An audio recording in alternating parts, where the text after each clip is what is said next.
A former spokesman for the Queen has explained why Meghan and Harry were never likely to be mentioned by the King in his address yesterday. Richard Arbiter, who was the press spokesperson for Queen Elizabeth II from 1988 to 2000, explained the two were unlikely to ever receive airtime because family is never the focus of the royal speeches. He wrote on Twitter, "The monarch's Christmas message has never been about the family, creative journos dreaming up a story that has just never been a part of the Christmas message. What it is about is community spirit, thanking people we depend on in our daily lives and about the Commonwealth family." Yesterday afternoon, King Charles gave his first Christmas address following the death of the Queen in September. In his speech, Charles discussed his and his late mother's belief in the extraordinary ability of each person to touch, with goodness and compassion, the lives of others, and to shine a light in the world around them. "This is the essence of our community and the very foundation of our society." He also made reference to the great anxiety and hardship people are going through as part of the cost of living crisis, and offered thanks to the armed forces and emergency services who work tirelessly to keep us all safe. The speech was given from the King George VI Memorial Chapel, the resting place of both Charles' parents. Although his speech honored the legacy of Queen Elizabeth, there was little focus on controversies surrounding royal family.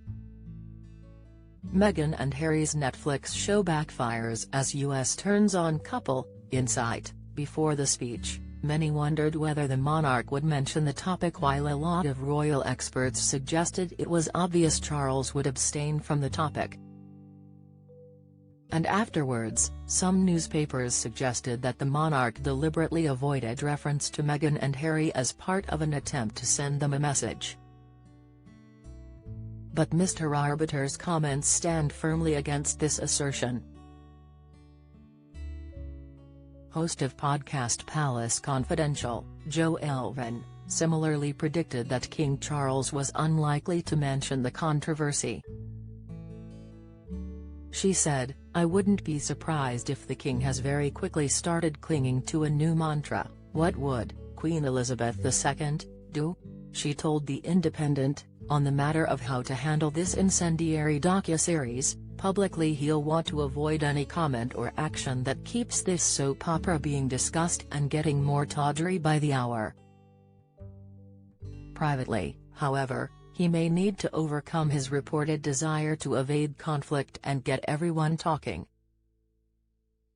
Despite Charles respecting the tradition of staying quiet on family controversy during the speech, the monarch broke royal tradition in other small ways. Charles was noticeably addressing the nation while standing up, which is a contrast from the Queen's sitting addresses. Despite mass strike action of NHS staff, rail workers, and Royal Mail staff, he praised their selfless dedication. The location he chose was also different from where his mother used to deliver the Queen's speech from. Charles decided to speak standing at a chapel. In contrast, the Queen would usually sit behind a desk at home, one body language expert called Judy James explained to Express. Co.uk. Charles also had a less stoic body language.